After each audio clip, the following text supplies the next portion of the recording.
Yo, balik lagi sama gue di channel Martin. Dan ya, pada kesempatan kali ini gue mau mengupdate lagi seputaran Bitcoin, teman-teman ya. Jadi kemarin juga sudah saya sampaikan ya untuk analisa Bitcoinnya. Jadi mungkin buat teman-teman kemarin yang sudah nonton ya, hari ini adalah lanjutan. Dan juga saya akan update beberapa update market terkini gitu ya. Jadi nggak cuma ngebahas dari segi technical analisa aja. So, saya akan awali dengan Bitcoin Rainbow Price Chart Indicator ya. Jadi memang ini adalah indikator yang mungkin dari tahun-tahun lalu teman-teman juga sudah tidak asing ya melihat Bitcoin Rainbow Chart ini. Dan waktu itu juga sempat saya beberapa kali sharingkan gitu ya. Jadi buat teman-teman jangan sampai kaget. Jangan sampai kaget kalau saja Bitcoinnya ini terbreakdown dari layer bagian paling bawah, yaitu adalah zona warna biru ini ya, dari Bitcoin Rainbow Price Chart Indicator ini. Kenapa bisa seperti itu ya? Jadi waktu itu saya sedikit merimain aja ke teman-teman sekalian. Kalau misalkan kita lihat ya, dari price Bitcoin aja mampu ya ngelewatin dari teritorial garis warna atas teratas gitu ya. Berarti kan itu warna merah pekat itu kan maksimum bubble territory. Bitcoin aja ini sempat nge-spike lewatin itu pada tahun 2011 dan di tahun 2013. Ya, kemudian makin lama di sini udah makin gak kesentuh lagi.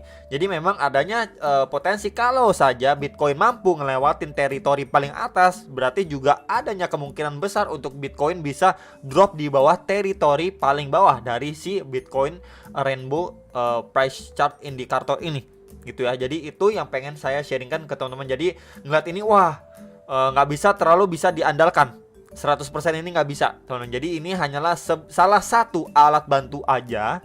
Cuman kalau misalkan kita lihat, ataupun saya pribadi deh lihat dari karakteristiknya dia seperti ini, bukanlah hal yang nggak mungkin dia bisa terbreakdown dari teritori bagian support paling bawah. Itu kan warna biru, yaitu fire sale. Ya, ini benar-benar diskon parah lah, kurang lebih seperti itu. Dan sekarang kita mendapati posisi Bitcoin itu sudah terbreakdown di bawah teritori warna biru ini. Ya, dan sesuai pembahasan kemarin Bitcoin masih bisa sedikit turun lagi ya, baru nanti mungkin dia masuk fase sideway-nya lama sebelum nanti lanjut bull run lagi. Ya, jadi itu sharing pertama. Lalu kedua saya mau sharing juga untuk CRV ya. Jadi ini drop signifikan, sempat nge-spike ya di hari ini juga nih, sempat nge-spike sampai 0,545, dimana di situ juga adanya resisten gitu ya teman-teman di sini. Pas banget di kisaran situ kena reject kuat gitu. Nah, hal yang pengen saya sharingkan ke teman-teman sekalian, mungkin ada yang mau sharok CRV atau ongoing trade CRV gitu ya, CRV untuk berhati-hati. Kenapa saya menginfokan untuk berhati-hati? Jadi tadi saya ada baca berita juga ya. Jadi kalau misalkan salah satu whales-nya CRV ini ada memindahkan koin-koin CRV itu sampai 37.000 koin ke exchange OKEX, teman-teman. Ya, jadi mungkin logika dari saya pribadi deh, ini pemikiran saya pribadi. Jadi kalau misalkan whales ya aja yang punya banyak CRV aja, ini mungkin salah satu whales ya punya banyak CRV ya, kemudian secara mendadak ya dia pindahkan dalam jumlah besar koin CRV-nya, kemudian dia jual ya, dijual secara bertahap koin CRV-nya, mungkin adanya sesuatu yang kita tidak tahu ya di dalam ya bisa dibilang company-nya si CRV ini. Ya, kita masih belum tahu ya, mungkin kalau whales kan punya koneksi dan lain sebagainya, mungkin udah ada yang bocorin wah nih si RP ada dalam tanda kutip apa gitu ya, mungkin hal negatif yang mungkin nanti akan kekuak mungkin beberapa saat ke depan dan lain sebagainya ya, bisa aja ya. Jadi dia prepare untuk jual dulu sebelum nanti harganya makin murah ya, itu bisa aja teman-teman. Jadi ini sedikit sharing aja dari saya. Mungkin yang mau melakukan akumulasi CRV lagi mungkin masih bisa sedikit lebih menunggu atau bersabar lagi gitu, karena kita nggak tahu apa yang sebenarnya terjadi.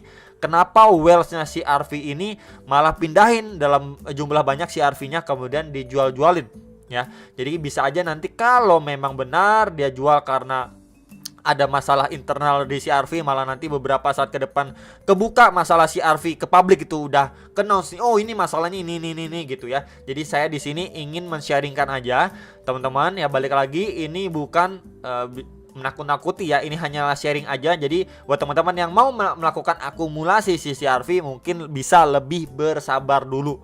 Pertama kita lihat dulu dari sentimen market crypto secara overall, kedua lihat Bitcoinnya, ketiga baru lihat CRV-nya itu bagaimana gitu. Apakah nanti mungkin beberapa saat ke depan, beberapa hari atau bahkan beberapa minggu ke depan ada berita mengenai CRV ya. Jadi itu yang perlu diperhatikan. Oke, untuk CRV. Dan ya pokoknya dia udah diskon gini, jangan FOMO. Itu aja sih pesan dari saya pribadi gitu ya, melihat pergerakan whale CRV yang baru-baru ini terjadi. Dan ya ini dropnya pun signifikan. Dilihat dari volumenya pun ini secara time frame 1 jam ini di atas rata-rata. Kita bisa lihat ya di sini teman-teman. Ini di atas rata-rata guys. Berarti strong banget bantingannya gitu ya. Jadi mungkin adanya sesuatu yang mungkin kita semua belum tahu ya di CRV sebenarnya ada apa. Jadi ini untuk berhati-hati dan prepare for the worst ya. Jadi itu teman-teman yang ingin saya sharingkan, salah satunya CRV dan tadi untuk Bitcoin Rainbow Price Chart Indicator.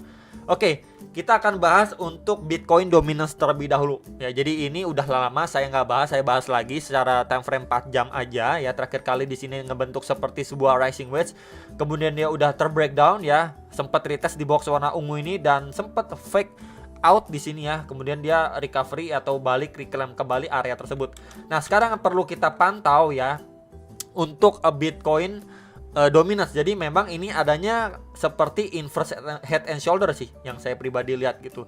Jadi kalau ini valid gitu ya, ini masih bisa melanjutkan penguatannya lagi untuk Bitcoin dominance. So kalau Bitcoin dominance atau dominasi Bitcoin ini menguat, itu nggak bagus untuk altcoinnya ya.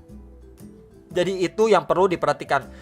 Kemudian next area yang harus ataupun kita pantau yaitu area sini dulu pertama ya. Di box merah ini di sekitar 40,99 sampai 41,10%. Itu area ya, bisa dibilang itu area resist terdekatnya si bukan CRV ya, Bitcoin dominance. Aduh, CRV mulu guys, sorry. Ya di kisaran situ.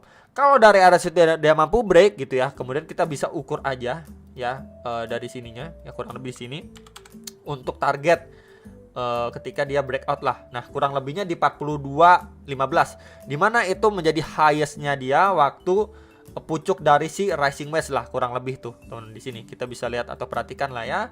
Boxnya akan saya ganti dengan warna putih. Ini di sekitar 42 lah, 42 sampai 42,2%.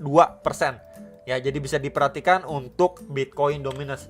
Area yang harus di break dulu ya, ini syaratnya. Kalau dia break dari sini, next target kisaran berapa tadi sudah saya sampaikan. Ini untuk berhati-hati pada altcoin ya. Jadi kalau ini masih ngepam, masih lanjut naik lagi, altcoinnya masih akan kembali tertekan atau bahkan lebih diskon lagi.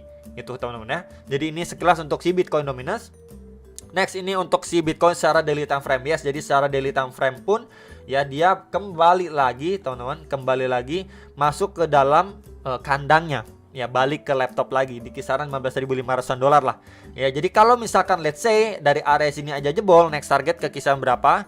Next target yang terdekat itu di sekitar 14.800 14.500 dolar, sekitar area situ ya. Jadi ini kalau misalkan kita ataupun saya menggunakan bantuan kakek Fibo, diambil dari swing low ke swing high Bitcoin terakhir ya, maka kita mendapati beberapa area tersebut. Dan yang perlu diperhatikan adalah ketika memang dia udah visit lagi ya, visit lagi 15.500 ini sempat jebol, kemudian dia naik nih ya. Kita bisa lihat dari sini ya, volumenya pun bertambah di sini ya, di atas average rata-rata nih volumenya. Cuman tekanan sellernya malah yang lebih besar ya. Di situ berarti demandnya ya ataupun buying power nggak cukup menahan laju penurunan si Bitcoin. Kita belum melihat adanya reaksi ya yang lumayan signifikan dari pergerakan buyers. Ya kita lihat dari secara candle daily aja ini nggak ada tunjuk gitu ya, nggak ada kasih unjuk ke kita kalau misalkan ini loh kita beli loh ya, ini loh kita beli, kemudian bikin tail candle cukup panjang, kemudian ya bullish candle warna hijau lumayan pekat atau balok hijau, kita belum lihat ya. Jadi adanya ataupun besar kemungkinan kalau misalkan kita lihat dari 1-2 bearish candle yang besar ini ya, kalau misalkan besok close candlenya bahkan nggak adanya buying power gitu ya, close tutup candle daily sampai besok, ini adanya chance lebih besar untuk Bitcoin melanjutkan penurunannya ke kisar-kisaran 14.500 14.800 dolar ya. Jadi itu yang harus kita semua siap menghadapi si Bitcoin. Kemudian Black Friday juga ya, banyak juga yang komen, wah ini Black Friday persiapan diskon lagi, dam lagi dan lain sebagainya ya. Itu nggak menutup kemungkinan untuk Bitcoin kembali terdiskon ke kisaran 14.000 dolar atau lebih bawah lagi, lebih sadis lagi ya, dia masuk teritori harga kisaran 13.000 dolar untuk si Bitcoin ya. Jadi itu sedikit bahasan untuk daily time frame Bitcoin. Next ini untuk time frame hourly ya, 1 jam. Jadi kita bisa lihat sebelumnya ya, kalau kita bandingkan pergerakan sebelumnya di sini ketika dia visit ya, reaksinya pemantulan lumayan signifikan. Lalu kedua kita bisa lihat reaksinya lumayan, tapi nggak sesignifikan yang pertama pemantulannya. Kita bisa lihat ya, pemantulannya signifikan, ini memantul tapi tidak sesignifikan sebelumnya. Ini cenderung lebih melemah, berarti adanya pelemahan teman-teman ya, dan lebih didominasi sama sellernya. Lalu kita bisa lihat lagi, ini yang ketiga teman-teman. Nah di sini kita belum melihat adanya pemantulan at least yang lumayan seperti dua pergerakan sebelumnya. Jadi memang adanya istilahnya opportunity, bukan opportunity apa ya, chance lebih besar lah ya, dibilang chance lebih besar untuk si Bitcoin bisa melanjutkan penurunannya kembali ke area yang tadi sudah saya sampaikan. Ya, kemudian kalau misalkan kita lihat secara hourly pun di sini ya, dia respect banget EMA 34 dan 55 garis biru dan kuning. Jadi itu dulu area terdekat yang perlu dipantau sama si Bitcoin. Kalau misalkan dia tidak mampu nih ya, dia tidak mampu break dari dua area tersebut, ya bisa aja dari area sini maybe dia cuman tersideways aja ya, kemudian melanjutkan penurunannya. Ya, jadi itu yang pengen saya wanti-wanti sama teman-teman. Jadi kalau misalkan pengen lihat Bitcoin itu istilahnya dikasih tenaga atau napas dulu, ya bukan seperti ini ya, bukan sideways malah dia drop lagi, tapi disclaimernya dia harus mampu break, reclaim ya EMA 34 dan 55 untuk melanjutkan penguatannya, dan at least bertahan di atas $16.500 gitu ya. Jadi itu yang pengen saya sharingkan ke teman-teman sekalian. Balik lagi, analisa kembali sebelum make decision atas transaksi kalian. Semuanya ini saya sharingkan untuk teman-teman bisa melakukan research lagi sebelum make decision. Itu aja, dan sampai jumpa untuk next video. Salam profit.